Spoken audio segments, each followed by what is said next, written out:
Kali ini gue mau bahas tentang The Girl Who Prayed for Lucifer. Pada suatu hari di Meksiko, hiduplah seorang anak perempuan kecil yang sangat baik dan tidak memiliki kejahatan sedikit pun di hatinya. Namun, membuat orang tuanya ketakutan karena doa yang dilakukannya setiap malam. Orang tua dari anak ini sangat-sangat ketakutan. Saking takutnya sampai-sampai mereka melaporkan dan menceritakan kepada pendeta lokal di tempat mereka apa yang dilakukan oleh anaknya setiap malam. Setelah pendeta itu mendengarkan cerita dari orang tuanya, dia berpikir bahwa cerita itu hanya dilebih-lebihkan. Namun kedua orang tua itu memutuskan untuk mengundang sang pendeta untuk bermakan malam di rumah mereka. Malam pun akhirnya tiba. Sang pendeta dan keluarga kecil itu sedang bermakan malam. Saat sedang makan malam, pendeta itu terus memperhatikan apa yang dilakukan oleh anak perempuan dari kedua orang tua itu. Dan di situ sang pendeta pun beranggapan bahwa anak ini benar-benar baik dan tidak ada yang salah dengan anak ini. Setelah makan malam pun selesai dan semua piring telah dibersihkan, anak perempuan itu kembali ke kamarnya bersiap-siap untuk tidur.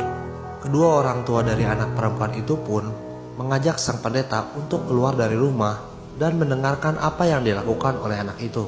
Anak perempuan itu pun mulai berdoa dan doanya seperti ini. Ya Tuhan, tolong berkatilah ibuku dan ayahku, berkatilah juga nenekku dan kakekku, serta saudara-saudaraku, dan tolong berkati juga Lucifer. Karena tidak ada yang ingin berdoa untuk Lucifer, maka akulah yang akan melakukannya. Amin.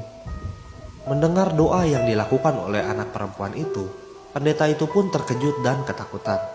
Namun tetap berkata kepada orang tuanya bahwa apa yang dilakukan oleh anak perempuan itu merupakan bukan hal yang salah, dan memerintahkan orang tuanya untuk terus mengawasi anak perempuannya. Pada akhirnya beberapa waktu pun berlalu, dan anak perempuan ini mengalami sakit yang sangat parah. Namun karena kondisi ekonomi orang tuanya yang sangat sulit, orang tuanya tidak mampu meneruskan pengobatan dari anak ini, yang pada akhirnya kondisi anak ini semakin memburuk dan semakin memburuk setiap harinya. Namun walaupun kondisi anak itu benar-benar buruk, dia tetap berdoa setiap harinya dan doanya tetap sama. Pada suatu hari orang tuanya pergi untuk membelikan anaknya makan. Namun saat mereka kembali, mereka sudah menemukan anaknya meninggal di kamarnya. Mereka merasa benar-benar sedih atas kepergian anaknya. Dan karena kondisi ekonomi mereka yang sangat buruk pada saat itu, mereka tidak mampu memberikan penguburan yang proper untuk anaknya. Pada hari itu berita tersebar sangat-sangat cepat di kota mereka, yang merupakan kota kecil dengan penduduk yang tidak begitu banyak. Dan pada hari yang sama, tidak lama setelah itu, semua orang terkejut karena melihat sebuah kereta kuda yang sangat-sangat mewah dan ditarik oleh 6 kuda yang sangat gagah datang ke rumah kedua orang tua itu. Saat kereta kuda itu berhenti, turunlah seorang pria yang sangat tampan dan tinggi, memiliki rambut yang hitam, dan dia memiliki mata yang merah seperti batu perhiasan yang sangat-sangat cantik. Pria ini menggunakan jas hitam yang terlihat sangat-sangat mahal.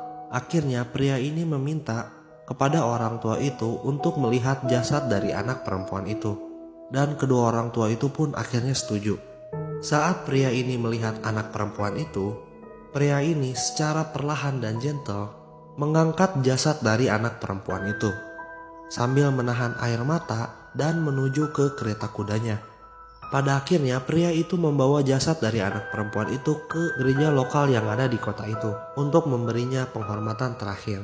Pria itu duduk di jajaran paling depan, menangis terseduh-seduh tanpa mempedulikan semua orang. Kedua orang tua dari anak perempuan itu tidak tahu siapa pria ini, dan semua yang menghadiri acara itu juga tidak tahu siapa pria ini sebenarnya. Orang tuanya pun bingung kenapa pria muda yang tampan ini sangat mempedulikan anak mereka. Proses pemakaman pun terus berlanjut dan pria ini menangis terseduh-seduh semakin menjadi-jadi.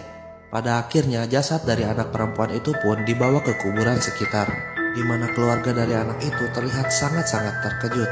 Karena apa yang mereka lihat adalah sebuah kuburan yang memiliki batu nisan yang sangat-sangat mewah dan sangat-sangat cantik, di mana mereka beranggapan bahwa itu adalah kuburan tercantik yang pernah mereka lihat. Ketika peti mati dari anak perempuan itu diturunkan ke lubang kuburan, pria muda yang tampan itu mengeluarkan tangisan yang sangat menyeramkan. Yang tangisannya membuat orang terkuat yang menghadiri pemakaman itu sangat-sangat ketakutan. Kedua orang tua dari anak perempuan itu pun dalam sedihnya masih merasa bingung atas kenapa pria muda ini sangat peduli kepada anak mereka. Pada saat itu juga, layaknya pria itu membaca pikiran kedua orang tua anak perempuan ini, dia berbalik dengan mata yang sangat merah karena tangisannya. Dan dengan rasa sakit yang sangat dalam, pria ini berkata seperti ini. Selama puluhan ribu tahun, dunia ini membuatku seperti orang yang jahat. Mereka memanggilku pencuri, mereka memanggilku musuh, mereka memanggilku pengkhianat, mereka memanggilku pembunuh, dan mereka menyalahkan semuanya kepadaku. Mereka memanggil panggilan yang sangat buruk kepadaku, dan mereka sangat-sangat membenciku. Namun anak kecil yang tidak berdosa ini, anak yang mencintai semua makhluk hidup, dengan hati yang sangat baik, berdoa untukku setiap malam. Dan bahkan ketika mungkin dia akan dihukum karena berdoa untukku, dia tetap mendoakanku setiap malam. Kedua orang tua mereka tidak dapat berkata apapun dan hanya diam di sana melihat pria itu berbicara. Namun pada akhirnya, ayah dari anak perempuan ini bertanya kepada pria itu. Dia menanyakan siapakah gerangan pria ini. Dan sambil berjalan menjauh dari pemakaman itu, dengan air mata yang bercucuran, sambil menangis dia berkata bahwa akulah yang anakmu doakan setiap malam. Dan itu adalah The Girl Who Prayed for Lucifer.